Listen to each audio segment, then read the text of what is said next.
mafuta ka jo ODM en gimoro ma de udonje ka dipo de uonge broad based to bedo we broad based me pod winjo ni jopiny winjo matek. Clifford awach kama mokwongo kama ne wawuoye mokwongo mar wach mar mafuta and bei mar mafuta mafuta okwa produce Kenya ka for now sani mekwa ok konywa niso ni nyaka wage mafuta ka oko niso ni wan susceptible to global issues gik matimore piny ma oko affect wa e Kenya ka indi omiyo ka lweny nitiere oko nyalo affect wa makosa manitie Cleophas en ni iyudo ka ne kapok bech mafuta nyodhi malo tino jomoko nyoyud ka kia PS okwalo mafuta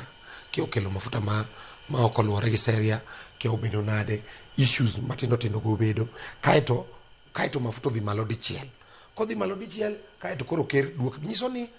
onge gimiluongo ni transparency e sirikal ineno mane gima kelo buok nyalo bedo adier ni bech mafuta dhi malo kendo ker temo mondo okushon jo Kenya lakini nyaka bed ni ratiro nyaka nenre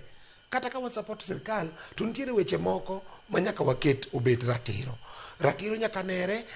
nyaka obed ni one very transparent e meto mar mafuta nyaka wa explain jo piny ni wamede kama nikech mage global prices kaka wayude mondo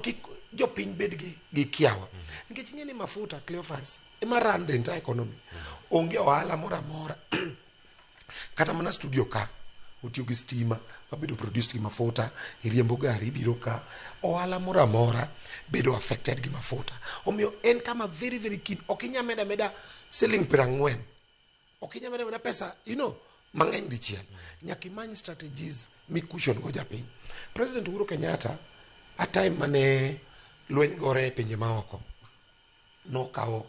loans moko okushon godo japiny koro japiny okinyre an gima kwayo en transparency nyaka wabed ni ratiro nyaka nere e process mar mafuta ni iyudo ka jomoko nyayud gi million